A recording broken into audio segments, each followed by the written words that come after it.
তুমি আমার অনেক কাছে, তবুও কাঁদতে হয় তোমার করা অবহেলা আর অপমানের জন্য। কি দোষ করেছিলাম আমি বলতে পারো? 5টা বছর কি কম ছিল কাঁদানোর জন্য? একটা সময় ছিল যখন আমি কাঁদলে তুমি ব্যস্ত হয়ে পড়তে আমার মুখে হাসি ফোটানোর জন্য। তখন তুমি আমার মুখে এক চিলতে হাসি ফোটানোর জন্য কত কিছুই না করতে। আর এখন তুমি আমাকে কি করে কাঁদাবে, কি করে আমার চোখ থেকে অঝোর ধারায় পানি ঝরাবে, সেই নিয়ে সব সময় ব্যস্ত থাকো।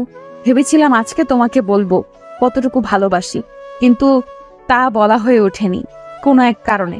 তোমার মুখে হাসি ফোটানোর জন্য আমি আমার তুচ্ছ জীবনটাও বাজি রাখতে পারি। যেদিন দেখবো তুমি অন্য কারো হয়ে গেছো, সেদিনই হবে আমার জীবনের শেষ দিন। সর্বশেষ একটা কথাই বলবো, ভালোবাসি, অনেক অনেক বেশি ভালোবাসি আমার সেই পাগলটাকে। I love you a lot more than of my life. ইতি অভাগী ঝুমু।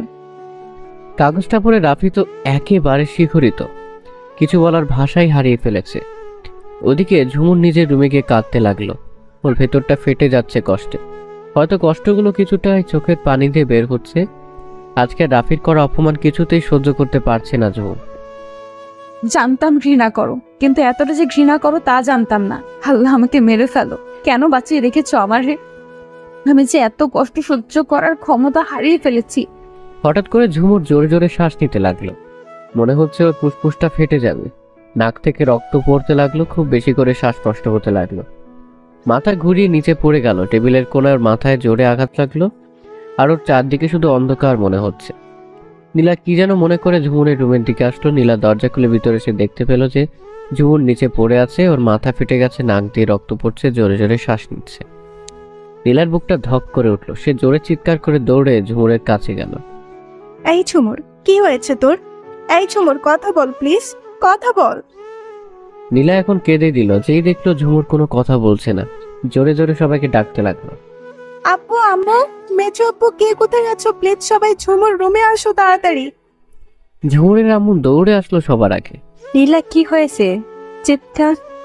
বাকিটুকু বলতে পারলো না, তার আগেই নিচের দিকে চোখ গেল আর দেখলো যে ঝুমুর নিচে পড়ে আছে। নীলা, কি হয়েছে আমার মেয়ের? জানি না মেজো আম্মু, কিচ্ছু জানি না। আমি ঝুমুর রুমে এসে দেখি ও নিচে পড়ে আছে। ওগো শুনছো? দেখো না আমার মেয়ে জানে কি রকম করছে, তাড়াতাড়ি আসো। নীলার আর ঝুমুর আম্মুর চিৎকার শুনে রাফি ঝুমুর রুমে চলে গেল। কি হলো? ওখানে এত চেঁচামেচি কেন? তাও আবার ঝুমুরের রুম থেকে? ঝুমুরের আবার কিছু হলো না তো? রাফি দৌড়ে ঝুমুরের রুমে চলে গেল। সেখানে গিয়ে দেখলো ঝুমুর নিচে পড়ে আছে। রাফি তাড়াতাড়ি গিয়ে ঝুমুরের পাশে বসে ওর মাথাটা রাফির কোলে রাখলো। ঝুমুর, এই ঝুমুর, তোর কি হলো? চোখ খোল। নীলা, ওর এই অবস্থা কি করে হলো? আমি জানি না ভাইয়া, আমি ঝুমুর রুমে এসে দেখি ও নিচে পড়ে আছে এরকম করে। মিস্টার আশরাফ, মিস্টার আলতাফ সহ সবাই দৌড়ে আসলো। মিস্টার আলতাফ তো পাগল প্রায় একমাত্র মেয়ের এ অবস্থা দেখে। আর তুষারও কি থেকে কি করবে বুঝতে পারছে না। রাফি ঝুমুরকে কোলে তুলে নিয়ে বাহির হতে লাগলো আর তুষারকে বলল যে তাড়াতাড়ি গাড়ি বের করে। রাত তখন 12টারও বেশি। তুষার গাড়ি ড্রাইভ করছে আর মিস্টার আলতাফ তুষারের পাশে বসে আছে সামনে, আর পেছনের সিটে রাফি ঝুমুরকে কোলে নিয়ে বসে আছে। রাফি ঝুমুরের মাথাটা নিজের বুকের সাথে শক্ত করে জড়িয়ে ধরল। ওর মনে হচ্ছে কেউ ওর থেকে ঝুমুরকে কেড়ে নিয়ে যাচ্ছে। পিছনের গাড়িতে বাকি সবাই আসলো। ঝুমুরকে হাসপাতালের ভিতরে নিয়ে গেল। ডক্টর দেখে ওকে তাড়াতাড়ি আইসিইউতে নিয়ে গেল আর ওর ট্রিটমেন্ট করতে লাগলো। একে একে সবাই আসলো হাসপাতালে। ঝুমুরের আম্মু তো কান্না করতে করতে সেন্সলেস হয়ে পড়েছে। ওনাকে রাফির আম্মু আর তুষারের বউ অর্ণা সান্ত্বনা দিচ্ছে। মিস্টার আলতাফকে তার ভাই মিস্টার আশরাফ সহ তার বাকি ভাইরা সান্ত্বনা দিচ্ছে। তুষারের বউ অর্ণা সান্ত্বনা দিচ্ছে। মিস্টার আলতাফকে তার বড় ভাই মিস্টার আশরাফ সহ তার বাকি ভাইরা সান্ত্বনা দিচ্ছে। তুষারেরও কান্না করতে করতে নাজেহাল অবস্থা। আজ ওর একমাত্র পিচ্চি বোনটার এই অবস্থা। রাফি শুধু নীরব দর্শকের মতো দেখছে। ওর যে কাউকে সান্ত্বনা দেবার বা কান্না করার ভাষা নাই। নীলা কান্না করতে করতে বারান্দায় চলে গেল। এটা দেখে রাফি ওর পেছনে পেছনে গেল। নীলা রাফিকে দেখে হাউমাউ করে জড়িয়ে ধরে কান্না করতে লাগলো। ভাই, আমার খুব কষ্ট হচ্ছে, বিশ্বাস করো। আমি যে ঝুমুর এই কষ্ট মোটেও সহ্য করতে পারি না। কাঁদিস না বোন, ঝুমুরের কিছু হবে না। ও ঠিক হয়ে যাবে আগের মতো, দেখিস। ভাইয়া, তুমি জানো না ঝুমুর তোমাকে কতটা ভালোবাসে। ঝুমুরের এরকম অবস্থা আরো একবার হয়েছিল যেদিন তুমি ওকে ছেড়ে লন্ডন চলে গেছিলে। সেদিন রাতে ওর প্রচন্ড শ্বাসকষ্ট হয়। হোয়াট? কি বলিস এগুলা?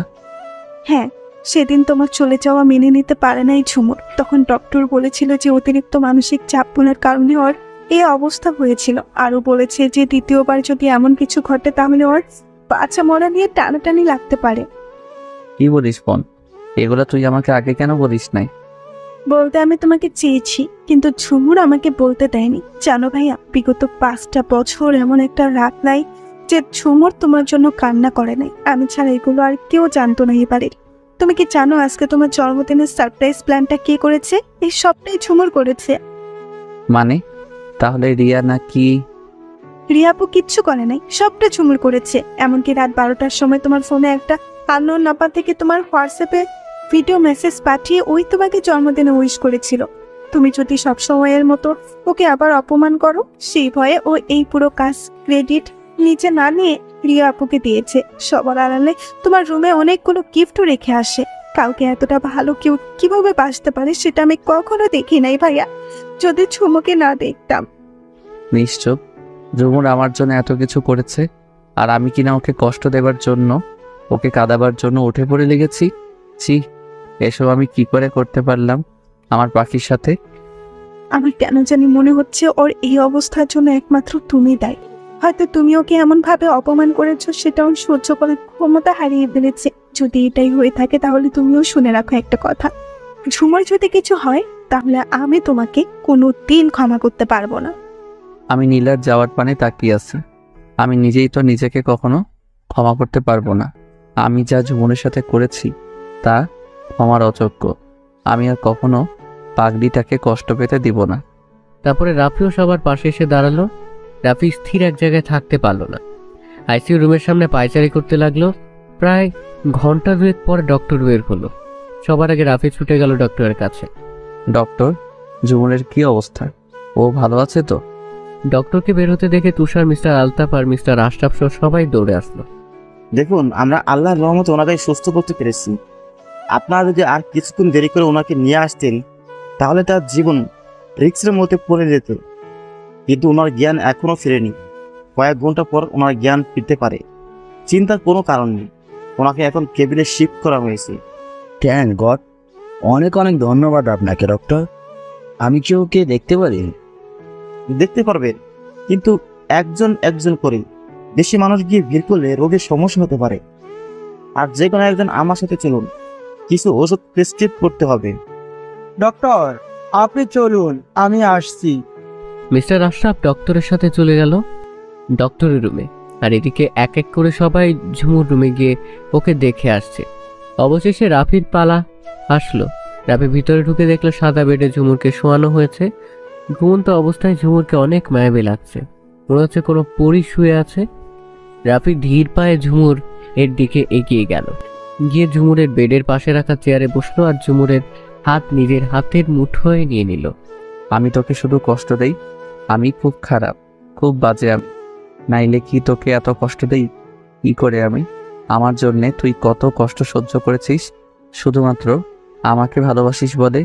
আর আমি কত বোকা বল, আমি তোর ভালোবাসা বুঝতে পারি নাই। এখন থেকে তোকে আর কখনো কষ্ট দিব না, প্রমিস। ভালো তো আমিও তোকে বাসি সেই ছোটবেলা থেকে, কিন্তু সেটাকে মনের গহীনেই চেপে রেখেছি, প্রকাশ করি নাই। এখন আর এসব হবে না।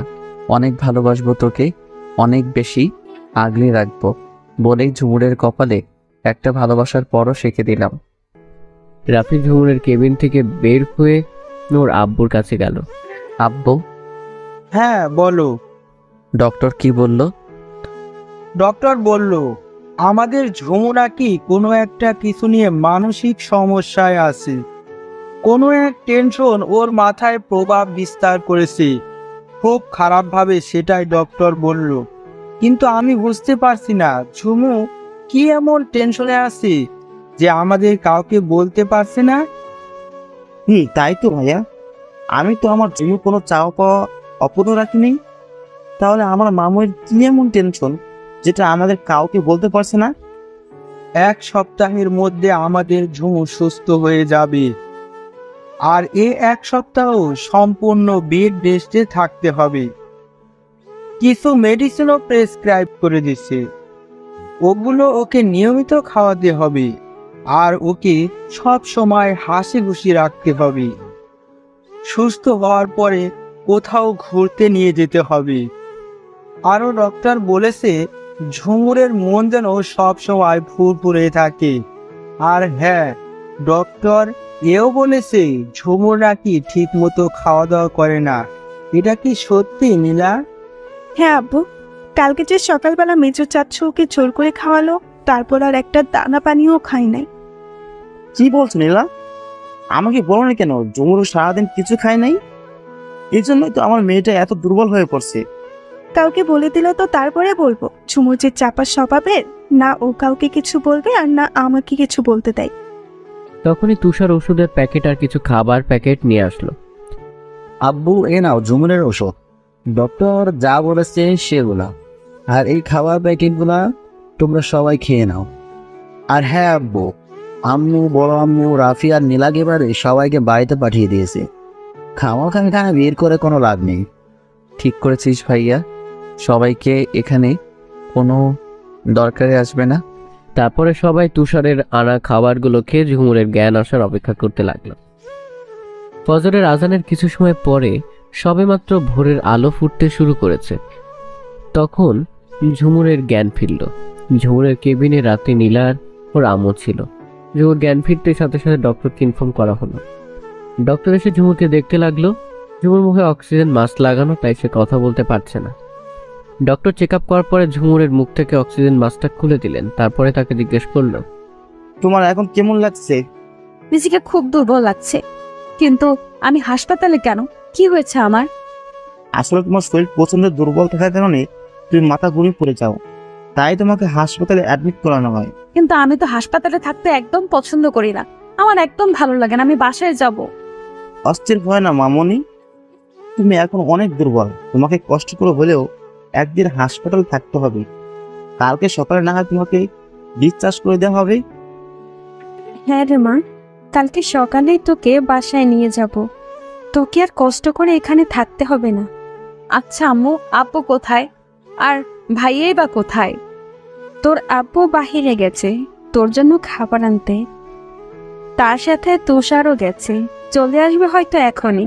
ও, কিছুক্ষণ পরে মিস্টার আলতাফ আর তুষার খাবার নিয়ে আসলো। খাবারের প্যাকেটটা ঝুমুরের আম্মুর হাতে দিল। এখন থেকে নিয়মিত খাবার খেতে হবে ঝুমুর। খাবার নিয়ে তেরিমেরি করলে চলবে না কিন্তু। তারপরে ঝুমুরকে একটু হালকা বসিয়ে বালিশের সাথে হেলান দেয় খাবার খাওয়ানো হলো। অতঃপর ওষুধ খাওয়ানো হলো। একটু পরে সকাল সকালই বাসার সবাই ঝুমুরকে দেখতে হাসপাতাল আসলো। ঝুমুরের দাদা দাদিও এসেছে। ঝুমুরকে তারা খুব ভালোবাসে, তো তাই ওর দাদা দাদিও কালকে রাতে হাসপাতালে থাকতে চেয়েছিল, কিন্তু তুষার এদের থাকতে দেয় নাই, কারণ ওদের আর কষ্ট করার বয়স নাই। যদি ওনার আবার অসুস্থ হয়ে পড়ে, তাই ঝুমুরের দাদি এসে ওকে জড়িয়ে ধরল। এখন কেমন আছিস দাদু ভাই? তোর জন্য অনেক চিন্তায় ছিলাম। এখন একটু ভালো লাগছে। আর টেনশন করো না আমার জন্য তোমরা। একে একে সবাই ঝুমুরের কাছে দেখা করলো, শুধুমাত্র রাফি বাদে। সবার দেখা করা হলো। ডক্টর এসে ঝুমুরকে একটা ঘুমের ইঞ্জেকশন দিয়ে দিল, কারণ ঝুমুরের এখন পুরো বিশ্রামের প্রয়োজন। কিছুক্ষণের মাঝে ঝুম ঘুমিয়ে গেল। সবাই যখন রুম থেকে বের হয়ে বাহিরে বসে কথা বলছে, তখন রাফি আড়ালে ঝুমুরের কেবিনে ঢুকলো। আস্তে আস্তে গিয়ে ঝুমুরের মাথার পাশে চেয়ার টেনে বসে ঝুমুরের দিকে অপলক দৃষ্টিতে তাকিয়ে আছে। এই দেখার যেন কোনো শেষ নাই, শেষ হবেও না কোনোদিন। ওকে দেখছি আর ভাবছি মহান আল্লাহ যেন সব সৌন্দর্য ওর মায়ার ভিতরে ঢুকিয়ে দিয়েছে। কি এমন আছে ওর ভিতরে যেটা আমাকে সর্বদা ওর কাছে টানে। সে যাই থাকুক না কেন, আমার মনের রানী তো তোকেই বানাবো। ঝুমুর সজাগ থাকতে ইচ্ছে করেই রাফিয়ার সামনে আসে নাই, কারণ রাফি নিজেই অস্থির বোধ করছিল, কিন্তু ঝুমুরের খেয়াল সে ঠিকই রেখেছে। পরের দিন সকালে ঝুমুরকে ডিসচার্জ করে দেওয়া হলো। ডক্টর বলেছিল কমপক্ষে 2 থেকে 3 দিন হাসপাতালে থাকতে হবে, কিন্তু ঝুমুর হাসপাতাল থাকতে মোটেও স্বাচ্ছন্দ্য বোধ করে না। তাই ঝুমুরের আব্বু মিস্টার আলতাফ সাহেব ঝুমুরের সব ট্রিটমেন্টের ব্যবস্থা বাসাতেই করেছে। সব ফর্মালিটি মেনে ঝুমুরকে বাসায় নিয়ে আসা হলো। তুষার ঝুমুরকে কোলে নিয়ে গিয়ে ওর বিছানায় বসিয়ে দিল। বড় মা কিছু খাবি? বল আমায়, তোর ভাবিকে কিছু বানিয়ে আনতে বলবো। না ভাইয়া, আমি এখন কিচ্ছু খাবো না, আমার খিদে নাই। খিদে লাগলে এমনিতেই চেয়ে নেব। তখনই কোথা থেকে যেন আঁখি এসে এক লাফতে ঝুমুরের পাশে বসে গেল। তুমি এতদিন কোথায় ছিলে? আরে আমার কলিজা, তুমি কেমন আছো গো? একটুও ভালো নেই, তোমাকে খুব মিস করেছি। ওরে আমার কলিজাটা রে, তাই বুঝি। এই যে দেখো, আমি চলে এসেছি তোমার কাছে, আর কোথাও যাব না, প্রমিস। হায় আল্লাহ, এত আদর তো মেয়েটা আমি ওর বাপ হয়ে ওর থেকে পাই না। আচ্ছা আম্মা, তুমি এখন তোমার মামামের কাছ থেকে আমার কোলে আসো। তোমার মাম্মাম খুব অসুস্থ, ব্যথা পাবে তো। থাক না ভাইয়া, ও আমার কাছে। তখনই অন্না আসলো পিঠিটার খাবার নিয়ে। দেখো না ঝুমু, আগে তো কিছুই খাচ্ছে না। তোমার হাতে খেতে খেতে এমন অভ্যাস হয়ে গিয়েছে যে এই 2 দিন তুমি বাড়িতে ছিলে না, একটা দানা পানিও মুখে দেয় নাই। কালকে রাতে হাতে গোনা 2 চামচ খাবার খেয়েছে, তাও আবার কাঁদিয়ে। আমি এসব যা শুনছি তা ঠিক? যদি না খাও তাহলে তো তুমি অসুস্থ হয়ে যাবে। আমি তোমার হাতে ছাড়া আর কারো হাতে খাবো না। রিল্যাক্স আম্মু, এমন করে না আমার মা। না খেলে কি করে হবে বলো? ভাবি কই, ওর খাবারটা দাও তো, আমি আমার কিউটিকে খাবার খাওয়াবো। এই নাও ওর খাবার বাড়ি, কিন্তু তোমার তো এখন রেস্টের দরকার ঝুমু। অসুবিধা নেই, এখন আমি ঠিক আছি। আর আখি, এখন কিন্তু কোনো অজুহাত চলবে না, খেতে হবে। দাও। ঝুমু খাবার দিল আর আঁখি খেয়ে নিল। দেখে মনে হচ্ছে ও আমার মেয়ে না, ঝুমুরের মেয়ে। ঝুমুর আঁখিকে খাওয়াচ্ছে, অর্ণা চলে গেল। আর রান্নাঘরে তুষারের কি জানি কল আশায় বাহিরে চলে গেল। আর অপর পাশে বৃদ্ধি রাফি দরজার পাশে দাঁড়িয়ে দাঁড়িয়ে নুনু ঝুমুর আঁখিকে খাওয়ানো। যখন আমাদের বেবি হবে তখনও ও আমাদের বেবি কিভাবে খাইয়ে দিবে? রাফি আস্তে আস্তে ঝুমুর রুমে ঢুকলো, কিন্তু সেটা ঝুমু দেখে নাই। ঝুমু আঁখিকে নিয়ে ব্যস্ত। আঁখি ওর এই 2 দিনের জমিয়ে রাখা সব কথা বলেছে, আর ঝুমুকে খাইয়ে দিচ্ছে আর হাসছে। খাওয়ানো শেষে দিকে তখন রাফি গিয়ে ঝুমুরের হিতবিদনের পিছনে ওর মুখ বসলো। কিরে, এমন করে কি দেখিস? ঝুমু চোখ সরিয়ে নিল আর আঁখি গিয়ে রাফির গলা জড়িয়ে ধরলো। ছোট আপু, তুমি বলেছিলে আমার জন্য চকলেট নিয়ে আসবে। আমার চকলেট কোথায়? এনেছি তো আম্মু। তোমার জন্য চকলেট আনবো না তা কি হয়? Thank you and love you ছোট আপু। লাভ ইউ টু আমার পিচ্ছি জান। মামনি, পানি খেয়ে নাও। আচ্ছা, উনি আমার রুমে আসলো কেন? সহানুভূতি দেখাতে এসেছে? উনি নিজেই তো বলেছিল যে আমার মুখ উনি কখনো দেখতে চায় না। আমি আম্মুর কাছে যাব। আচ্ছা, তোমার আম্মু রান্নাঘরে আছে, যাও। আঁখি দৌড়ে রান্নাঘরে চলে গেল। আর এদিকে ঝুমুর তো অসহ্য লাগছে। রাফি আরো কাছে এসে বসেছে। হঠাৎ করে রাফি বলল, এরকম একটা কিউট বেবি যদি আমার থাকতো তাহলে কতই না ভালো হতো। আশ্চর্যজনকভাবে ওনার দিকে তাকিয়ে আছি, কিন্তু কিছু বলছি না। আই উইশ আমারও এমন একটা পরি থাকবে যে আমাকে আব্বু আব্বু বলে ডাকবে। ইস, কবে যে সেদিন আসবে আর তোকে আম্মু বলে ডাকবে। তাহলে বিয়ে করেই ফেলুন, ভালোই হবে। আমারও দুনিয়ার পার্ট চুকিয়ে ফেলতে সুবিধা হবে। ওর কথাটা শুনে বুকটা ধপ করে উঠলো। আমি ওর মুখটা চেপে ধরলাম।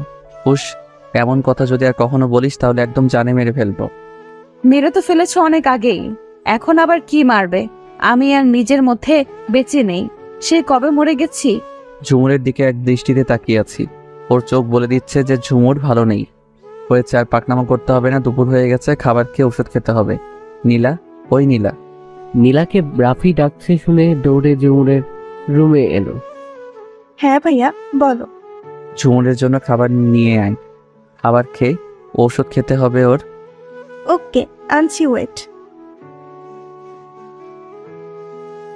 এই নাও ভাইয়া। আচ্ছা, এখানে রেখে তুই যা। আর যদি কেউ কিছু জিজ্ঞেস করে তাহলে বলবি আমি ঝুমুরকে খাওয়াচ্ছি, ঠিক আছে? ওকে ভাইয়া।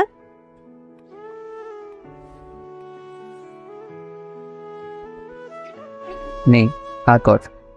হঠাৎ করে আমার জন্য এত দরদ উতলে পড়লো কেন? আমার জন্য যেহেতু তুই অসুস্থ হয়েছিস সেহেতু আমাকেই তো সুস্থ করে তুলতে হবে, তাই নয় কি? ও কর্তব্য পালন করছেন, কিন্তু আমি তো কাউকে দায়ী করিনি। আমি মরে গেলেই বা কার কি? আর একটা এক্সট্রা কথা বললে একদম থাপ্পড় মেরে দাঁত ফেলে দিব। বলদ কোথাকার, একদম চুপচাপ খেয়ে নিবি, বুঝলি? ঝুমুর রাফিকে বরাবরই সবসময় ভয় পায়, তাই তো শত অভিমান থাকা সত্ত্বেও একদম চুপচাপ খেতে লাগলো। কেমন একটা ভালো লাগা কাজ করছে ঝুমুরের মধ্যে। কিন্তু সেদিনের রাফির করা অপমানের কথা মনে পড়তেই সেই ভালো লাগাটা উড়ে গেল। খাবার খাওয়ানোর পরে রাফি ওকে ওষুধ খাইয়ে দিল, সাথে একটা ঘুমের ইঞ্জেকশনও দিয়ে দিল। আস্তে আস্তে ঝুমুর ঘুমিয়ে গেল। রাফি আস্তে করে ঝুমুরের কপালে একটা চুমু দিয়ে কাঁথাটা ওর গায়ে জড়িয়ে দিল। রাফি ঝুমুরের ঘরটা খেয়াল করে না আগে, তাই সে চারপাশটা ঘুরে ঘুরে দেখতে লাগলো। রুমটা খুব সুন্দর করে পরিপাটি করে সাজানো। একদিকে বুক শেলফ ও খুব সুন্দর করে বইগুলো তাকে সাজিয়ে রাখা। ওয়ার্ড্রোবের উপর কয়েকটি শো পিস খুব সুন্দর করে সাজিয়ে রাখা। হাটের বিছানার পাশে সেন্টার টেবিল রাখা, আর তাতে ঝুমুর হাস্যজ্জ্বল একটি ছবি রাখা। তার পাশে রাফির দেওয়া গিফটগুলা সাজিয়ে রাখা। দেয়ালে ফ্যামিলি পিক লাগলো। বেশিরভাগ পিক ঝুমুর আর রাফির সাথে তোলা। অন্যান্য আসবাবপত্রগুলো যথাস্থানে সুন্দর করে রাখা। দেখছি বেশিরভাগ আমার দেওয়া জিনিসগুলো দিয়েই ওর রুমটা সাজানো। অসাম। হঠাৎ করে রাফির ঝুমুরের পড়ার টেবিলের দিকে নজর গেল। কয়েকটা বই খাতা পরিপাটি করে সাজানো, পাশে একটা ফুলদানি, কয়েকটা কলমদানি, একটা কাল রঙের আপেল কোম্পানির ল্যাপটপ রাখা, আর একপাশে খুব সুন্দর একটা ডায়েরি রাখা। রাফি এগিয়ে গিয়ে ডায়েরিটা উল্টে পাল্টে দেখতে লাগলো। ডায়েরির প্রথমেই বড় করে লেখা, don't touch it without my permission please. আমার অনুমতি ছাড়া এটাই হাত দিবে না দয়া করে। নিষিদ্ধ জিনিসের প্রতি আকর্ষণ বেশি থাকে ডাকাতি। উপরের লেখাটি দেখে রাফির মনে কৌতূহল জাগলো যে ভেতরে কি লেখা আছে ডায়েরির। সে দেরি না করে ডায়েরির প্রথম পাতাটা খুলল। সেখানে লেখা, আমার মনের যত অব্যক্ত কথা, না বলার সব কথাগুলো তোমাকে ঘিরে প্রিয়তম। লেখাটি দেখে রাফি অবাক হলো যে লেখাটির সাথে তার নামের অধ্যাক্ষর লেখা। তার মানে ডায়েরিটা আমাকে নিয়ে লেখা। প্রথম পৃষ্ঠা থেকে 2 পৃষ্ঠা উল্টালাম, ডায়েরি লেখা। সত্যি বলতে ভালোবাসি কিনা তা আমি জানি না, জানতে চাই না তা নয়। কোনোদিন কোনো ছেলেকে দেখে মনের মাঝে ভালো লাগার কোনো ফিলিংস সৃষ্টি হয়নি, শুধুমাত্র একজনকে ছাড়া, যাকে দেখলে আমার দুনিয়াটা ওলট পালট হয়ে যায়, যার কথা শুনলে আমি শিহরিত হয়ে যাই, যার কথা চিন্তা করলে সমস্ত ভালো লাগা এসে আমাকে ঘিরে ধরে। সে যে তুমি, আমার প্রিয়তম, আমার সব কিছু যে তুমি রাফি। আরো কয়েক পৃষ্ঠা লেখা পড়লো রাফির মুখে হাসি লেগেই আছে। তার কেন জানি খুব ভালো লাগছে ডায়েরিটা পড়তে। সে আরেকটি পৃষ্ঠায় গেল, সেখানে লেখা, জানো, তোমার প্রতি মাঝে মাঝে চাপা অভিমান কাজ করে, কারণ তোমার জন্য আমার প্রতিটা রাত কেঁদে কেঁদে কাটাতে হয়। খুব ভালোবাসি যে তোমায়। জানো, তুমি তো আমাকে সহ্যই করতে পারো না, খুব ঘৃণা করো আমায় তুমি। তাই তো লন্ডনে যাবার পরে 5টি বছরে একটি বারও খোঁজ নাও নাই আমার, কিন্তু অন্য সবার সাথে দিব্যি কথা বলতে। খুব কষ্ট হয় আমার, বিশ্বাস করো, খুব কষ্ট হয়। সহ্য করতে পারি না তোমার করা আমার প্রতি অবহেলা। বিশ্বাস করবে কিনা জানি না, তোমার জন্য আমি প্রতিটা মুহূর্তে তীর্থের কাকের মতো অপেক্ষা করেছি, কখন তুমি আসবে। তোমার প্রতি আমার যে টান, আমার যে ভালোবাসা, সেটা কোনোদিনও তিল পরিমাণ কমবে না, এমনকি মৃত্যুর পরও না। তোমাকে ভালোবাসা যে আমার নেশা হয়ে গিয়েছে, এই নেশা যে আমি কখনোই কাটাতে পারবো না। তোমার সাথে আমার এই দূরত্ব, তোমার প্রতি আমার ভালোবাসা একটুও কমে নাই, বরং আরো বেড়েছে। অনেক ভালোবাসি তোমায়। তোমার আমাকে তুই বলে ডাকাটা অনেক মিস করি। কেন জানি না, তোমার সাথে অন্য কোনো মেয়েকে আমার সহ্য হয় না, খুব কষ্ট হয় যখন দেখি তোমার সাথে অন্য একটা মেয়ে ঘেঁষাঘেঁষি করছে। তখন বেঁচে থাকার ইচ্ছেটা আপনা আপনি মরে যায়। অপর পৃষ্ঠা, তুমি হয়তো আমাকে ভালোবাসো না, কারণ তুমি আমার থেকে অনেক সুন্দর, শিক্ষিত, ভালো কোনো মেয়ে ডিজার্ভ করো। হয়তো আমি তোমার যোগ্য না, তাই তো তুমি আমাকে শতবার অপমান করে বুঝিয়ে দাও যে আমি তোমার মতো স্মার্ট ড্যাশিং ছেলের নখেরও যোগ্য নই। অপর পৃষ্ঠা, প্রায় 7 বছরেরও বেশি সময় ধরে তোমাকে আমি ভালোবাসি, কিন্তু মুখে প্রকাশ করি না। তোমার প্রেমে অনেক আগেই ঘায়েল হয়ে বসে আছি। এখনো মনে পড়ে ছোটবেলায় যখন তুমি সবার থেকে বেশি আদর আমাকে করতে, সে যত্ন আমাকে নিয়ে, তোমার পাগলামিগুলো, এই সবই তোমাকে আমার ভালো লাগার কারণ। এই ভালো লাগা থেকে এই ভালোবাসা। তোমাকে ছাড়া আমি কিছু ভাবতে পারি না।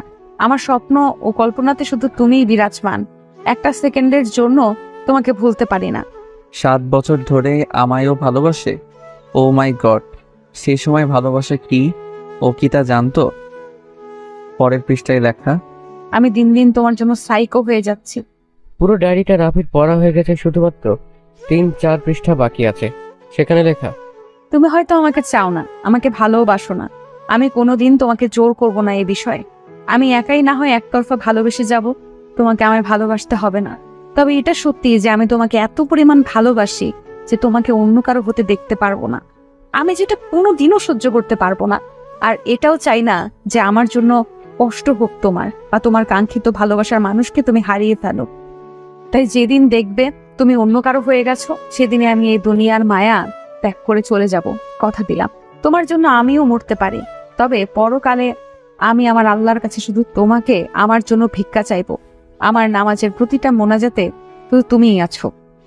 এর নিচে লেখা, ভালোবাসি রাফি ভাই, খুব করে ভালোবাসি। আমার প্রতিটা নিঃশ্বাস যে শুধু তুমি জড়িয়ে আছো রাফি ভাই। আমার মনের গহীনে যে তোমার নাম শুধু খোদাই করা। মরে যাব তোমাকে ছাড়া, বিশ্বাস করো। একটু বেঁচে থাকতে পারবো না তুমি হিনা। তুমি যে আমার জীবনের সব, আমার জীবনের সাধনা যে শুধু তুমি। সব শেষে একটা কথাই বলবো, আই লাভ ইউ রাফি ভাইয়া, আই লাভ ইউ আ লট। সবটুকু পড়া শেষ করে ডায়েরিটা বন্ধ করে রাফি একটা দীর্ঘ নিঃশ্বাস নিয়ে যেখানে ডায়েরিটা ছিল সেখানে রেখে দিল। শেষের পৃষ্ঠার লেখাগুলো পড়ে রাফির মাথাটা কেমন জানি ঝিমঝিম করছে। এতটা ভালো যে কেউ কাউকে বাঁচতে পারে সেটা তার কল্পনাতীত। বিছানার দিকে মুখ করে তাকাতেই দেখে সেখানে ঝুমুর শান্ত হয়ে ঘুমিয়ে আছে। কতটা মায়া যে ওর মুখের মধ্যে মিশে আছে, মনে হচ্ছে যে পুরো একটা ঘুম পড়ি। রাফি আস্তে করে গিয়ে ঝুমুর বিছানার পাশে বসলো। ঝুমুরের এক হাত রাফির বুকে নিয়ে ঠেকালো। এতদিন জানতাম যে ছেলেরা ভালোবাসা নিয়ে পাগলামি করে, কিন্তু এখন তো দেখি তার পুরাই উল্টো। ঝুমুরের দিকে অপলক দৃষ্টিতে তাকিয়ে আছে। ঝুমুরের হাতটা বুক থেকে তুলে একটা চুমু দিল। আমিও যে তোকে খুব ভালোবাসি, এর আগে সেটা বুঝিনি। এমনই সময় রাফির দাদি রুমে প্রবেশ করে, যেটা রাফি খেয়াল করেনি। রাফি একদিনে ঝুমুরের দিকে তাকিয়ে ওর হাতটা ধরে বসে আছে। রাফির দাদি সেটা খেয়াল করলেন, সে এসে আলতো করে রাফির কাঁধে হাত রাখলেন। রাফি তো ভয় পেয়ে চমকে পিছনে ঘুরে তাকালো। রাফির তাকাতে সে একটা মুচকি হাসি দিল। আরে দাদি, তুমি কখন এলে? এই তো এই মাত্র আসলাম। তা ঝুমু ঘুমিয়ে পড়েছে? হ্যাঁ দাদি, অনেক আগেই ঘুমিয়ে পড়েছে। দাদু ভাই, ভালোবাসিস ঝুমুরকে, তাই না? দাদির কথা শুনে ঝট করে অবাক হয়ে তার দিকে তাকালাম। কি ব্যাপার দাদি, আমার মনের কথা বুঝলো কেমতে? না মানে আসলে দাদি, হ্যাঁ। মানে মানে করতে হবে না, সত্যিটা বলতো দেখি। রাফি উঠে গিয়ে ওর দাদিকে জড়িয়ে ধরলো। তোমার সাথে তো আমি আমার সবকিছু শেয়ার করি, তাই না? হ্যাঁ হ্যাঁ, এই তো শেয়ার করার নমুনা। তলে তলে এত দূর এগিয়ে গেছো, আমায় কিছু বললা না। রাগ করে না দাদি, আমার সুইটহার্ট। তুমি রাগলে আমায় কে বুঝবে বলো? তাহলে সত্যি কথাটা বল আমায়, তোর মুখ থেকেই শুনি। হ্যাঁ, আমি ঝুমুরকে ভালোবাসি, এটা সত্যি। বাহ, তা এটা কি ঝুমুর জানে? না, আমি যে ওকে ভালোবাসি সেটাও জানে না, কিন্তু ও যে আমায় ভালোবাসে সেই কথা আমি জানি। কি করে? তোকে কি ও বলেছে নাকি? তারপরে রাফি প্রথম থেকে একে একে সবকিছু বলতে শুরু করলো, কোনো কিছু বাদ দিল না। আর ওর দাদি সবকিছু মন দিয়ে শুনছে। দাদি জানো, তোমার নাতনি নাকি আমায় দীর্ঘ 7 বছর ধরে ভালোবাসে। ওর বয়সই বা কত? 17-18 হবে। 7 বছর আগে ভালোবাসা কি সেটা কি ও বুঝতো বলো? যাই হোক দাদু ভাই, তুমি কিন্তু আমার দিদা ভাইকে অনেক কষ্ট দিয়েছ, সেটা কিন্তু একদম ঠিক নয়। দাদি মানছি আমি ওর সাথে ভুল করেছি, জানি না ও মাফ করবে কিনা। তাই বলে তুমি আমাকে ভুল বোঝো না। তুমি তো সবকিছু শুনলে, বলো। তা যাই হোক না কেন, আমার দিদা ভাইকে তুই নিজ দায়িত্বে সুস্থ করে তুলবি, আবার আমার দিদার মুখে হাসি ফুটিয়ে তুলবি।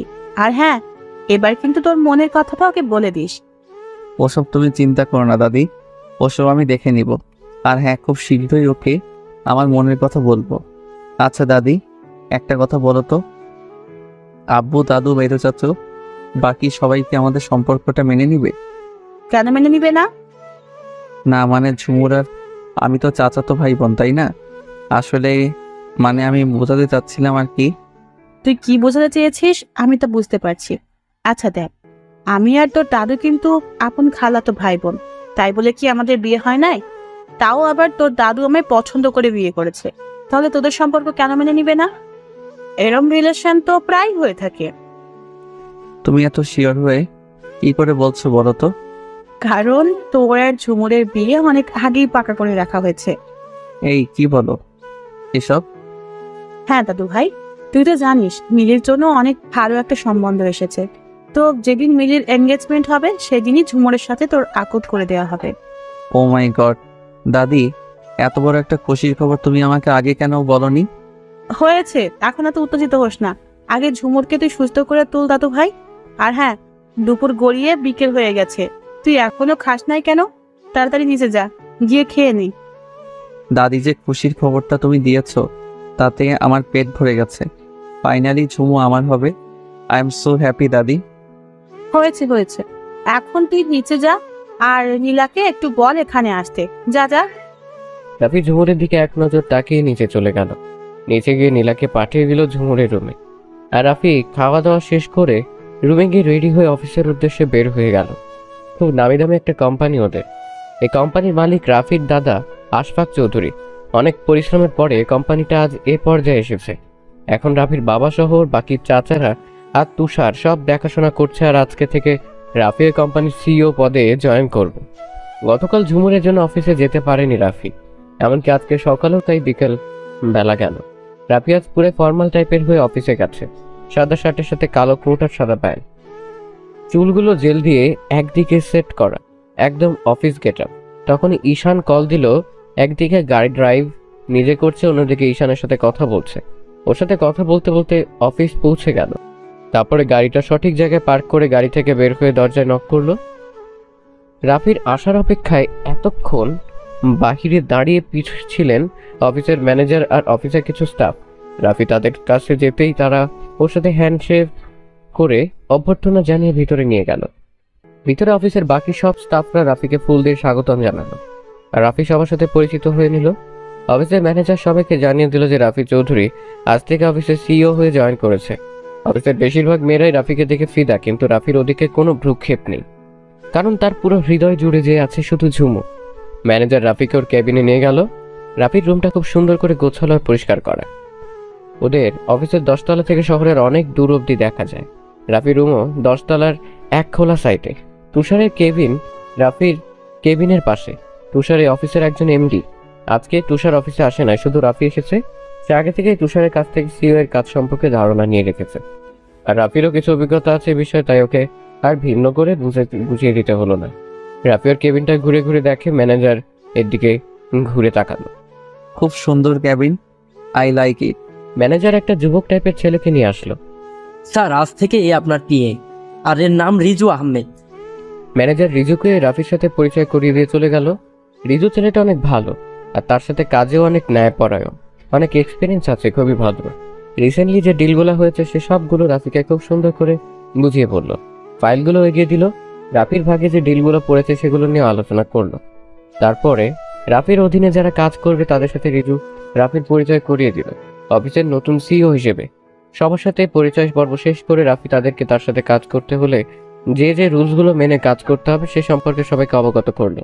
আজ প্রথম দিন, তাই রিজুর সাথে আরো কিছুক্ষণ আলাপ করে অফিসটা দেখে বাসার দিকে রওনা দিল রাফি। অপরদিকে ঝুমুরের ঘুম ভেঙেছে পানির পিপাসার জন্য। চোখ পিটপিট করে সে চারদিকে তাকালো। ঝুমুর দেখলো তার পাশে নীলা শুয়ে উল্টো দিকে ঘিরে ফোন টিপছে। ঝুমুর আস্তে করে উঠে বিছানায় বসলো। পাশে নীলা শব্দ পেয়ে ঝুমুরের দিকে তাকালো আর ব্যস্ত হয়ে বলল, ঝুমুর, কিছু কি লাগবে তোর? আসলে গলাটা শুকিয়ে গেছে, পানি খাবো। পাশের টেবিল থেকে পানি এনে নীলা ঝুমুরের কাছে দিল। এই নে ধর। থ্যাঙ্কস। দুর্বলতা কি একটু কমেছে ঝুমুর? একটু কমেছে, কিন্তু আমার কিছুই ভালো লাগছে না। ও আচ্ছা, তুই আগে ড্রেসটা চেঞ্জ করে নি, তারপরে যা ইচ্ছা হয় তোর তাই করিস, ওকে? হ্যাঁ, আগে হাত মুখ ধুয়ে ফ্রেশ হতে হবে। আচ্ছা, আব্বু আম্মু, বড় আম্মু সবাই কই? কারো কোনো সারা শব্দ নাই যে? ফ্যাক্টরিতে কি জানি একটা সমস্যা হয়েছে, তাই তারা 5 ভাই সেখানে গেছে।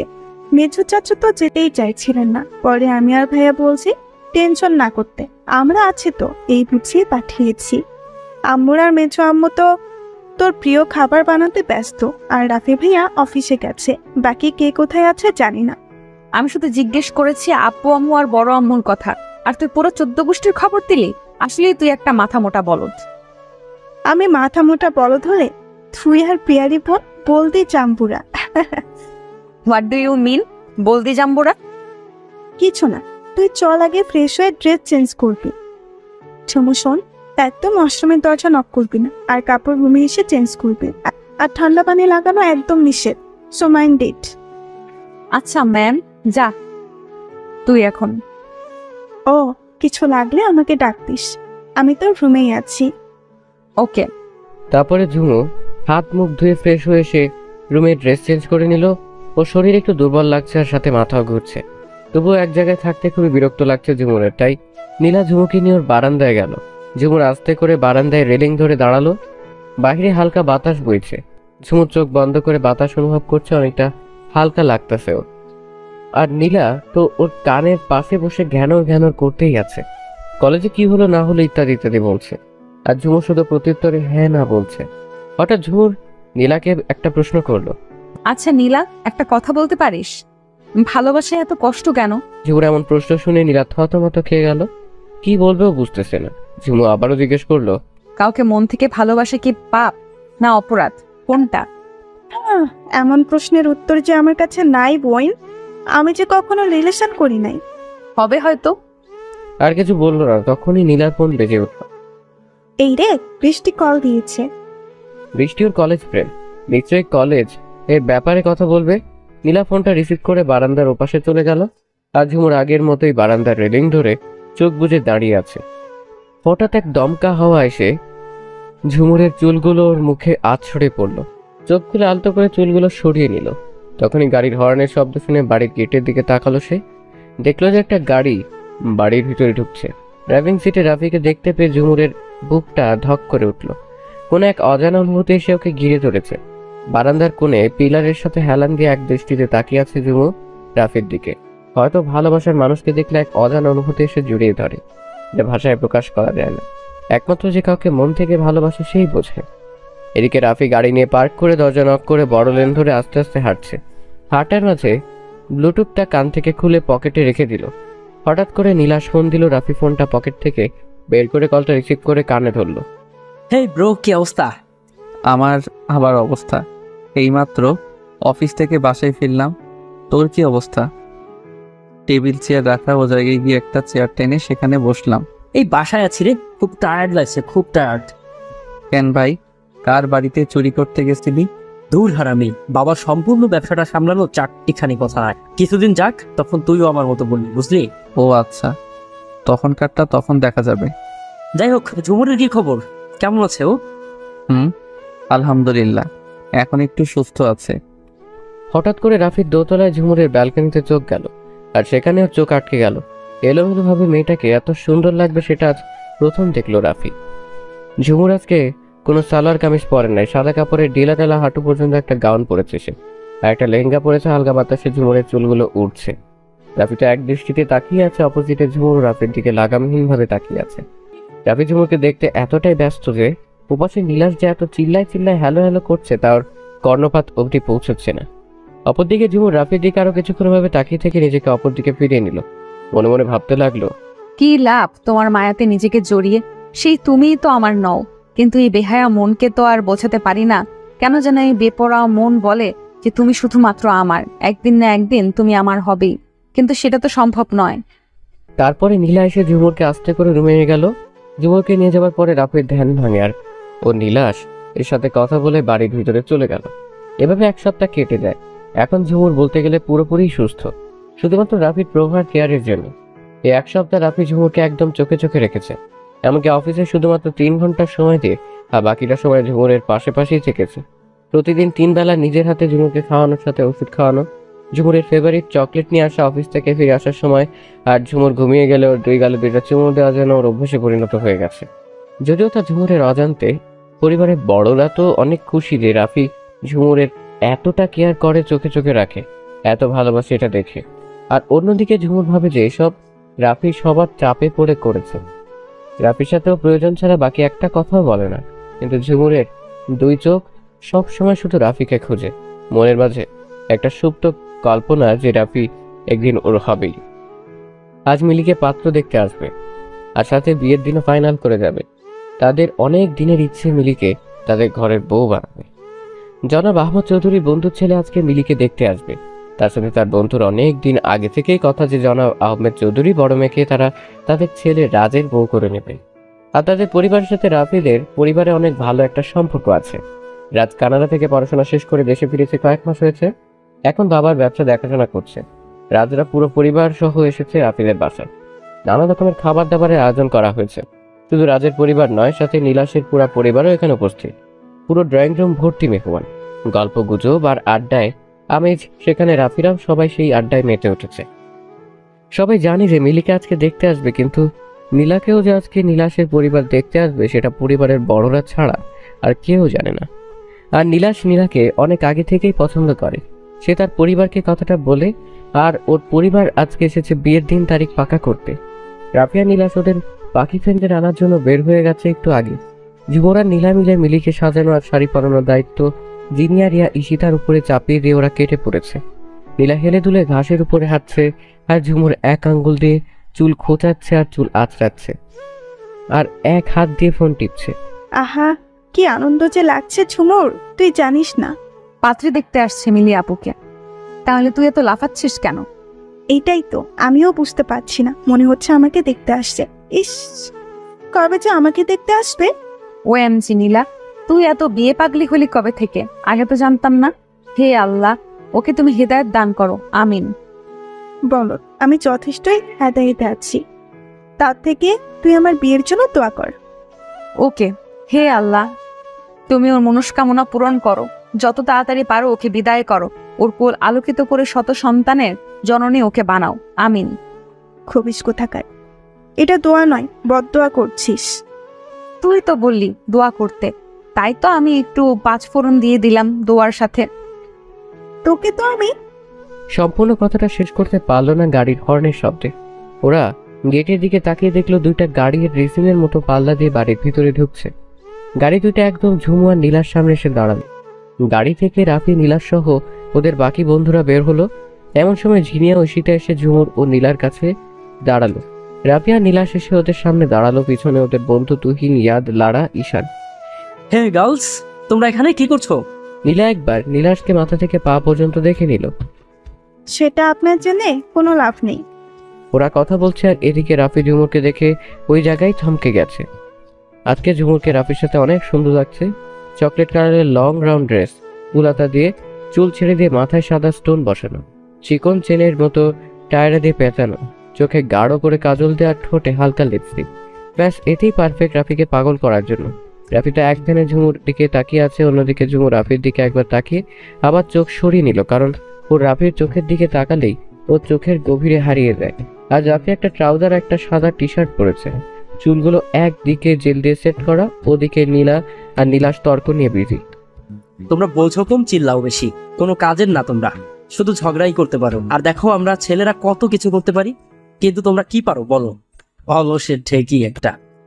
ওই হ্যালো মিস্টার, আলসের ঢেকে কাকে বলছেন? হ্যাঁ, আমাদেরকে? আমি আর ঝুমু যা যা করতে পারি তা শুনলে আপনার চোখ চড়ক গাছ হয়ে যাবে। তা তোমরা কি কি করতে পারো? নীলা, বাদ দে না এসব বই, চল ভেতরে যাই। ফালতু বকবক করে কোনো লাভ নেই। না নীলা, তুমি বলো। আমার কথা না হয় বাদে দিলাম, আমি যা কিছু শিখেছি সবকিছু ঝুমুর কাছ থেকেই শিখেছি। ঝুমুর বাইসাইকেল চালাতে পারে, ও বাইসাইকেল রেসিংয়ে অংশগ্রহণ করে এ পর্যন্ত 3টা ট্রফি জিতেছে। কার ড্রাইভিং করতে পারে, কম্পিউটার অপারেটিং করতে পারে, গ্রাফিক ডিজাইন পারে। আগে স্কুলের টপ ব্যাডমিন্টন খেলোয়াড় ছিল, এখন কলেজের সেরা সিঙ্গার আমাদের ঝুমুর। কলেজে যদি আগে কোনো ফাংশনের আয়োজন করা হয়, সবার আগে প্রিন্সিপাল স্যার ঝুমুকে ডাক দেয়।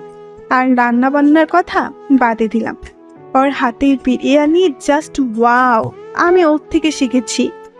সবাই যেন নীলার কথাগুলো শুধু গিলছে, এতটাই অবাক হয়েছে যে মুখ থেকে কোনো কথা বের হচ্ছে না। অবশেষে ইয়াদ নীরবতা ভেঙে বলল, যা বলেছিস আমি তো পুরাই শখে আছি। ঝুমুরকে দেখতে তো বোঝাই যায় না ও এত কিছু পারে। সত্যি ঝুমুর, তুমি সবাইকে ছাড়িয়ে গিয়েছো। বাহ, সত্যি ঝুমু, তুমি এত কিছু পারো। I can believe that.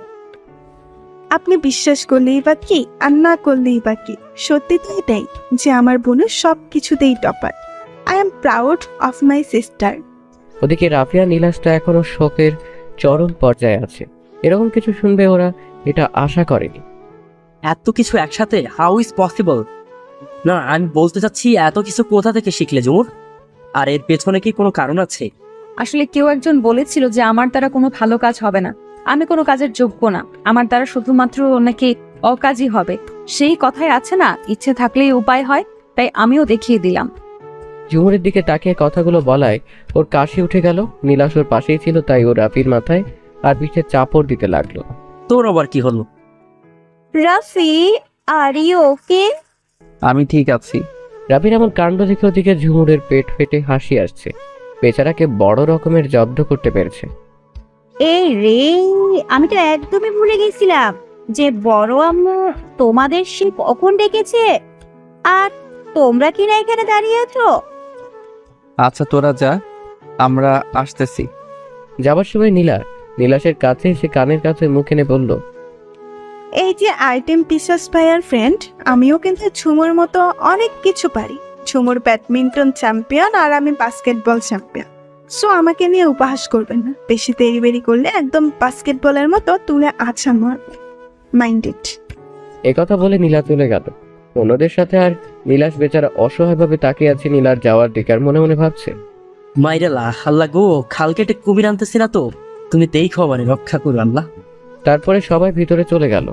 মিলিকে পাত্রপক্ষের সামনে আনা হয়েছে। সবাই ভিন্ন রকমের কথা বলছে। ওরা সবাই এক এক জায়গায় গিয়ে দাঁড়ালো, কারণ বড়রা পুরো জায়গা জুড়ে বসে আছে। ঝুমুর এক কোণে গিয়ে দাঁড়িয়েছে। নীলাকে ওর আম্মু এসে ডেকে নিয়ে গেছে। বাকিরা সবাই সামনাসামনি দাঁড়িয়েছে। লারা মেয়েটা এমনিতে একটু গায়ে পড়া মেয়ে, সেই তখন থেকে রাফির সাথে গায়ে পড়ে কথা বলছে। একটু বেশি গেছি আর হাসাহাসি করছে। দূর থেকে সবকিছু ঝুমুর দেখছে। ওর বুকে ফেটে কান্না আসছে এসব দেখে, কিন্তু কান্না করতে পারছে না। তবু ঝুমুরের চোখ বেয়ে 2 ফোঁটা পানি গড়িয়ে পড়ল। সেটা ঝুমুর 2 হাত দিয়ে মুছে নিল। ওর একটু খেয়াল নেই যে রাফি ওর পেছনে দাঁড়িয়ে আছে। আসলে রাফি সেখান থেকে খেয়াল করেছিল যে ঝুমুর মন ভার করে দাঁড়িয়ে আছে। ও সেখানে আর না থেকে ঝুমুর পিছনে এসে দাঁড়ালো, আর এসে দেখলো যে ঝুমুর চোখ মুছতে হাত দিয়ে। কোনো কিছু না বলে ঝুমুর এর কোমরে 2 হাত দিয়ে ঝটকা টান দিয়ে নিচের সাথে মিশিয়ে নিল। ঝুমুরের পিঠ রাফির বুকে গিয়ে লাগলো। রাফি একদম শক্ত করে জড়িয়ে তুললো পেছন থেকে ঝুমুরকে। ঝুমুর তো এমন কাণ্ডে অনেক ভয় পেয়ে গেল। সে চিৎকার করতে গেলে রাফি ওর হাতের আঙুল দিয়ে ঝুমুর ঠোঁটো স্লাইড করে বলল, পুষ, চিৎকার করিস না। আমি। ছাড়ো, কি করছো? কেউ দেখে ফেলবে তো। চুপ, একদম চুপ, কোনো কথা না। কেউ কি দেখবে আবার? তোমার মুখ বন্ধ করে রাখো শুধু, দুষ্টু বালিকা। ধমকে কাজ হয়েছে। ঝুমুর একদম চুপ, এমনকি মোচড়ামোচড়িও করছে না। সে অনুভব করতে লাগলো রাফির স্পর্শগুলা। ড্রয়িং রুমে এক কোণে বড় একটা ফুলদানি রাখা, সে ফুলদানির পিছনে পর্দার আড়ালে রাফি আর ঝুমুর দাঁড়িয়ে আছে। সেখান থেকে সবাইকে দেখা যায়, কিন্তু কেউ ভালো করে না লক্ষ্য করে তাহলে বুঝতেই পারবে না কেউ যে ওরা এখানে কি করছে। আর কেউ খেয়াল করছে না এদিকে, সবাই ওদিকটা নিয়ে বিজি। ওদিকে নীলাকে ওর আম্মু রুমে নিয়ে গিয়ে জোর করে শাড়ি পরিয়ে নীলাশের পরিবারের সামনে নিয়ে গেল। বেচারি অনেকবার প্রশ্ন করলো, কিন্তু কোনো উত্তর সে পেল না। তার আম্মু তাকে নীলাশের পরিবারের সামনে নিয়ে দাঁড় করিয়ে, এই যে ভাবি, নীলাকে নিয়ে আসছি। নীলাশ তার বাবার পাশে বসে অন্যদিক লক্ষ্য করছিল। তখন রাফির আম্মুর কথা শব্দ শুনে সামনে তাকালো। সামনে তাকাতেই তো জমে গেল, কারণ নীলাকে নীল শাড়িতে অপূর্ব লাগছে। চুলগুলো হাফ খোপা করা, 2 হাতের 2টো চুড়ি, মাথায় ঘোমটা টানা, একদম বউ লাগছে ওকে। নীলাশের মা বসা থেকে উঠে নীলার পাশে গিয়ে ওর থুতনি ধরে মাথা উপরে তোলে। মাশাআল্লাহ, আমার নীলামাকে তো আজকে অনেক সুন্দর লাগছে। এরকম একটা হুড়পড়ি আমি আমার ছেলের জন্য চেয়েছিলাম। তিনি নীলার কপালে একটা চুমু দিয়ে ওর হাতে সোনার বালা পরিয়ে দিল। নীলা তো কিছুই বুঝতে পারছে না কি হচ্ছে তার সাথে এসব। ওর মনে হচ্ছে ও এক গোলক ধাঁধায় রয়েছে। প্রথমে নীলার পরিবারের বিয়েতে রাজি ছিল না, কারণ নীলা এখনো অনেক ছোট, ও বিয়ের বয়স হয় না এখনো। কিন্তু অপরদিকে নীলাশ ছেলেটা যেমন ভালো, তেমনি তার পরিবারও অনেক ভালো। সবচেয়ে বড় কথা হলো যে নীলা ওদের মাঝে হ্যাপি থাকবে, খুশি থাকবে, কারণ নীলাশ নীলাকে অনেক ভালোবাসে, তাই তারা রাজি হয়েছেন। নীলাশের আম্মু সবার উদ্দেশ্যে বলল, আচ্ছা, তাহলে ওদেরকে আলাদা কথা বলতে পাঠাই, কি বলেন আপনারা? দিদাই, নীলাশকে তোর রুমে নিয়ে যা, কেমন? নীলা ভয়ে কিছু বলতে পারলো না, আবার মুখের উপর নাও করতে পারলো না। এই পাটাকে আমার রুমে নিয়ে যেতে হবে কেন? ধর। জি দাদু, যাচ্ছি, আসুন। চলো। নীলা বাধ্য হয়ে নীলাশকে নিয়ে ওর রুমে চলে গেল। একটু আগে মিলিকে ও রাজের সাথে ওর রুমে পাঠানো হয়েছে আলাদা করে কথা বলার জন্য। ঝুমুর তো পুরাই অবাক যে নীলার বিয়ের কথা শুনে ওদিকে যে রাফির ওর ঘাড়ে মুখ ডুবে আছে সেদিকে ওর কোনো খেয়ালই নেই। যখন রাফি ঝুমুরের কানের লতিতে আলতো করে বাইট করলো তখন ঝুমুর ধ্যান ভাঙল। লজ্জায় লাল হয়ে গেছে ঝুমুর, তবু লজ্জা বাদ দিয়ে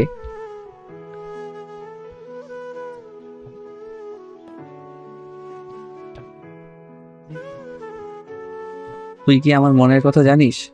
জানলে অবশ্যই এমন কথা বলতি না। ভালোবাসা কিন্তু ঠুনকো নয় ঝুমু।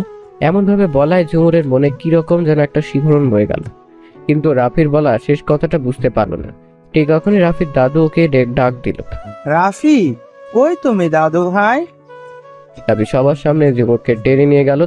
এই তো দাদু, কি হয়েছে বলো? তুমি কি আলাদাভাবে টাইম স্পেন্ড করতে চাও? দাদু। তাহলে ঝুমুরকে নিয়ে যাও। তখনই লারা বলে উঠল, ঝুমুর যাবে কেন? চলো রাফি, আমি তোমার সাথেই যাই। আমি যাদেরকে যেতে বলেছি তারাই যাবে। রাফি, যাও। লারা অপমানিত বোধ করলো খুব, তাই মাথা নিচু করে দাঁড়িয়ে রইল। আর রাফি ঝুমুরকে টেনে ছাদে নিয়ে যাচ্ছে। ছাদে গিয়ে ছাদের দরজা লাগিয়ে দিল রাফি, যাতে করে কেউ ছাদে না আসতে পারে। অন্যদিকে নীলা নীলাশকে নিয়ে ওর রুমে এলো। নীলা তো রাগে ফোঁস করছে, বিছানার একপাশে দাঁড়িয়ে শাড়ির আঁচল মুচড়াচ্ছে। আর নীলাশ দরজার নক করে নীলার সামনে সে দাঁড়ালো। তবুও নীলা সাহস জুগিয়ে বলল, এসবের মানে কি? কোন সবের? শুনুন, আমি কিন্তু একদম মজা করার মুডে নাই, তাই ভালোই ভালোই বলুন কি হচ্ছে এসব? তোমার আমার বিয়ের কথা পাকা করা হচ্ছে। কি? কিসের বিয়ে? কার বিয়ে? আমি তো এখনো অনেক ছোট, আমার এখন কিসের বিয়ে? আমি বিয়ে করব না। তুমি কি বাচ্চা? ফিটার খাও। আর বিয়ে করবে না কেন? তোমার এখন যথেষ্ট বয়স হয়েছে বিয়ে করার, তোমাকে তো বিয়ে করতেই হবে। কি বিয়ে করব আমি? তাও আবার আপনাকে, যেখানে কিনা আপনি সারাক্ষণ আমার পিছনে লেগে থাকেন, আমাকে কথায় কথায় খোঁচা দেন। এখনই এসব, বিয়ের পরে তো আমার জীবনটা আপনি শেষ করে দিবেন। নীলার কথা শুনে নীলা শেষে দিল, আর নীলা গাল ফুলিয়ে দাঁড়িয়ে রইল। তখনই ঝপাট করে নীলার হাত ধরে টান দিয়ে নিজের সাথে মিশিয়ে নিল। তার মুখটা একদম নীলার মুখের কাছে নিয়ে গেল। হালকা বাতাস আসছে বাহির থেকে রুমটার, ফলে নীলার কিছু চুল এসে মুখের উপরে পড়ছে, সেগুলো আলতো করে সরিয়ে দিল। নীলা তো ভয়ে ভয়ে চোখ বন্ধ করে নিয়েছে। আর নীলাশ এক হাত দিয়ে নীলের কোমর জড়িয়ে ধরে অন্য হাত দিয়ে ওর গাল স্লাইড করতে করতে বলল, আরে বিয়ের পর আর তোমার সাথে এভাবে লাগবো না। তখন তো শুধু রোমান্স করবো তোমার সাথে, ভালোবাসবো, এত আদর করবো। খোঁচা দেওয়ার পরিবর্তে এইভাবে তোমাকে চুমু দিব, বুঝলে কলিজা? এরা তো লজ্জায় একদম মনে হচ্ছে মরেই যাবে। এত লজ্জা সে কখনো পায় নাই। লজ্জায় তার ফর্সা মুখটা লাল হয়ে গেল। নীলা এরকম লজ্জা মাখা মুখ দেখে নীলাশ বলল, আমার বউটা দেখি লজ্জা পায়, একদম লজ্জায় লাল হয়ে গেছে। ইস, এত লজ্জা পেও না গো বউ, তাহলে যে নিজেকে আমি আর কন্ট্রোল করতে পারবো না। বিয়ের পরে সব লজ্জা ভেঙে দেবো। ভালোবাসি, খুব ভালোবাসি, প্রচন্ড ভালোবাসি। বউ ডাক শুনে নীলার প্রতিটা লোম দাঁড়িয়ে গেল। মনে হচ্ছে ওর আজকে শেষ দিন। লজ্জায় সে মুখ খুলতে পারছে না, নীলাশও ওকে ছাড়ছে না। তাই পাগলিটা লজ্জা দমিয়ে রাখতে না পেরে নীলাশকে জড়িয়ে ধরলো। নীলাশ বুঝতে পারলো ব্যাপারটা, তাই ও নীলাকে জড়িয়ে ধরলো খুব শক্ত করে, আর মুচকি হাসলো। অপরদিকে ছাদের একপাশে একটা বড় খোলামেলা রুম, তার ভিতরে অনেক সুন্দর করে পরিষ্কার পরিচ্ছন্ন করা, খুব সুন্দর একটা বেড রাখা, আর পাশে বাকি আসবাবপত্র রাখা। বলতে গেলে একদম পারফেক্ট রুম। রাফি ঝুমুরকে সেই রুমে নিয়ে এলো। বেডের উপরে বসিয়ে এসে বসলো ঝুমুরের মুখোমুখি হয়ে। একদম ঝুমুরের চোখে চোখ রেখে তাকিয়ে আছে রাফি, আর ঝুমুর নিচের দিকে তাকিয়ে বিছানার চাদর মুছড়াচ্ছে। তখন রাফি ঝুমুরকে জিজ্ঞেস করলো, সত্যি করে একটা কথা বলবি ঝুমু? কি কথা? বলবি তো? বলো, কি জানতে চাও? আমাকে নিয়ে তোর মনে ফিলিংসটা কি রকমের? কথা শুনে ঝুমু হতবাক হয়ে গেল। সে ইতস্তত বোধ করলো। কি হলো বল, নাকি তোর মনে আমার জন্য কোনো ফিলিংসই নাই? এবার ঝুমুর তার দিকে চোখ রেখে তাকালো আর ভাবতে লাগলো, যার নাম তার প্রতিটা নিঃশ্বাসে মিশে আছে, যে তার পুরো মনটা জুড়ে বিস্তৃত, আর সে কিনা বলছে তার প্রতি আমার কোনো ফিলিংস নাই। আজব, বড় আজব মানুষটি। এসব ভাবছে ঝুমু। তখন সে রাফিকে বোঝানোর জন্য একটা গান শুরু করলো। গানের প্রতিটা লাইনে সে রাফিকে অনেক বুঝিয়ে দিল, আর রাফি তো অপলক দৃষ্টিতে তাকিয়ে আছে ঝুমুরের দিকে। সে ভাবছে ঝুমুর তাকে এত ভালোবাসে কেন। যার নামে জীবনটা লিখে রেখেছি, যার কথা ভেবে ভেবে প্রতিটা রাত বালিশ ভিজিয়েছি, তার জন্য আমার মনে কোনো ফিলিংস থাকবে না, তা কি করে হয়? রাফি কোনো উত্তর না দিয়ে ঝুমুরের কোলে শুয়ে পড়লো। দু হাত দিয়ে ঝুমুরের কোমর জড়িয়ে ধরে ওর পেটে মুখ গুজলো। রাফির এমন স্পর্শে ঝুমুরের পুরো শরীর কেঁপে উঠল। ঝুমুরের পেটে রাফির প্রতিটা গরম নিঃশ্বাস পড়ছে। ঝুমুর কিছু বলল না, সে দুহাত দিয়ে রাফির মাথায় হাত বোলাতে লাগলো, কারণ ঝুমুর তো সব সময় চায় রাফির সংস্পর্শে থাকতে। ঝুমুরের খুব ইচ্ছে করছে রাফির কপালে অবস্থায় একটা চুমু দিতে, কিন্তু তার সাহসে কুলোচ্ছে না। কিন্তু এই অদম্য ইচ্ছেকেও ঝুমু দমিয়ে রাখতে পারল না। মাথা নিচু করে রাফির কপালে আলতো করে একটা চুমু দিল। রাফি সেটা বুঝতে পেরে হালকা হাসলো, আরো শক্ত করে ঝুমুরের কোমর জড়িয়ে ধরল। তখন ঝুমু বলল, এই ছাড়ো প্লিজ, নিচে যাব আমি। তুই নিচে গিয়ে কি করবি? শুধু শুধু ডিস্টার্ব করিস না তো, চুপ করে বসে থাক। অনেক কাজ আছে, নীলার সাথেও কথা আছে। অনেকক্ষণ তো হয়েছে এখানে এসেছি, এখন তো নিচে যাই প্লিজ। বেশি কিছু করলে ওকে আর আমার সারপ্রাইজ দেয়া হবে না, সব বুঝে যাবে। যেটুকু করেছি এতেই হবে, এখন শুধু ধৈর্য ধরতে হবে। ওকে চল, আমিও যাব। এরপরে তারা নিচে চলে গেল। মিলি, রাজ, নীলা, নীলাশও নিচে চলে এসেছে। পরিবারের বড়রা মিলে বিয়ের দিন তারিখ ঠিক করলো। 15 দিন পরে এঙ্গেজমেন্ট ডে, তারপরে 4 দিন পরে বিয়ে। প্রথম দিন মেহেদি অনুষ্ঠান, দ্বিতীয় দিন গায়ে হলুদ, তৃতীয় দিন বিয়ে। এসব অনুষ্ঠানগুলো কক্সবাজার একটা রিসোর্টে বসে হবে। নীলাশদের একটা নিজস্ব রিসোর্ট আছে। এঙ্গেজমেন্টের 4 দিন আগেই ওরা কক্সবাজার চলে যাবে, 4 দিন ঘুরতেও পারবে। আবার অনুষ্ঠানগুলো তো সব সেখানে বসে হবে। আর বাকি 11 দিনে সবাই শপিং করা সম্পূর্ণ করবে। এদিকে একপাশে দাঁড়িয়ে ঝুমুর নীলাকে খোঁচাতে খোঁচাতে আর লজ্জা দিতে দিতে ঝুমুর নীলাকে একদম অতিষ্ঠ করে তুলেছে। আর নীলা বেচারি লজ্জায় না পারছে কিছু বলতে আর না পারছে সইতে। ঠিক তখনই মিস্টার আশরাফ চৌধুরী মানে রাফির আব্বু রাফির বিয়ের ঘোষণা দিয়ে বললেন, আচ্ছা সবাই শুনুন, আরো একটা সুখবর আছে। আর সেটা হলো একই দিনে আমার ছেলে রাফিরও বিয়ে হবে আমার পছন্দের মেয়ের সাথে। সবাই তার কথা শুনে অবাকের চরম পর্যায়ে আছে, শুধুমাত্র বড়রা বাদে। লারা আর রিয়ার তো অবস্থা সেই রকমের, কারণ রাফি হলো ওদের ক্রাশ। যারা সিক্রেট ব্যাপারটা জানে না তারাই অবাক হয়েছে। সব থেকে সে অবাক হয়েছে ঝুমুর। মনে হচ্ছে কি ওর থেকে কলিজাটাকে নিয়ে নিল মুহূর্তেই। ঝুমুরের মন ভেঙে চুরমার হয়ে গেল। ও দাঁড়িয়ে থাকার শক্তিটুকু পাচ্ছে না, ওর চোখ দুটো ছলছল করছে। ওর চোখ রাফির দিকে গেল, দেখতে পেল রাফির মুখে হাসি লেগেই আছে। মুখ থেকে এক মুহূর্তের জন্য হাসি নড়ছেই না। রাফির এই খুশি দেখে ঝুমুরের মন পুড়ে ছাই হচ্ছে। তখনই রাফির দাদু বলে উঠল, তবে পাত্রীকে সেটা এখন কেউ জানতে পারবে না, একদম এঙ্গেজমেন্টের দিনেই সবাই জানতে পারবে যে কার সাথে রাফির বিয়ে হচ্ছে। এই কথা শুনে রাফি মুচকি হাসলো। যে ঝুমুরকে সারপ্রাইজ দিবে বলে ওর দাদু সহ যারা যারা তাদেরকে অনুরোধ করেছি কিছু না বলতে, তারাও সবাই রাজি হয়েছে ওর কথায়। অন্যদিকে সবাই রাফিকে কংগ্রাচুলেশন জানালো। ঝুমু নীলাকে বলল, আমার না এত চেঁচামেচি ভালো লাগছে না, খুব মাথা ব্যথা করছে, আমি একটু আমার রুমে গেলাম। নীলা বুঝতে পারছে যে ঝুমুর কেন রুমে যেতে চাচ্ছে। সে নিজেও তো অবাক হয়েছে রাফির বিয়ের কথা শুনে। এটাও জানে না যে কার সাথে রাফির বিয়ে হচ্ছে। ঝুমুরের জন্য প্রচন্ড খারাপ লাগছে। সে বলল, বেশি খারাপ লাগছে তোর ঝুমু? আমি আসবো তোর সাথে। আরে না না, তেমন কিছু না, একটু রেস্ট নিতে হবে, তাহলেই এসব ঠিক হয়ে যাবে। তুমি এখানে থাকো, আমি যাই, কেমন? ওকে। আর কথা বলার সুযোগ না দিয়ে রুমে চলে এলাম। ঝুমু রুমে এসে দরজা লাগিয়ে বিছানায় ধপাস করে শুয়ে কান্না করছে। ওর মনে হচ্ছে ওর কলিজাটা ধরে কেউ টানছে। রাফি ছাড়া যে ওর জীবনটা অসম্পূর্ণ। একটা সেকেন্ডও যে রাফিকে ভুলতে পারবে না। ওর এখন ইচ্ছে হচ্ছে এক্ষুনি মরে যেতে। কাঁদতে কাঁদতে চোখ মুখ ফুলিয়ে ফেলেছে। আমি তোমাকে ছাড়া বাঁচবো না রাফি ভাই, বাঁচবো না। কেন আমার সাথে তুমি এমন করলে? কি দোষ করেছি আমি তোমার সাথে? আর আজকে ওই স্পর্শর কাছে আসা এগুলো কি ছিল তাহলে? সবই কি মিথ্যা নাটক ছিল তোমার? জীবন চিন্তা করছে ও এখন কি করবে। ওর ইচ্ছে হচ্ছে মরে যেতে।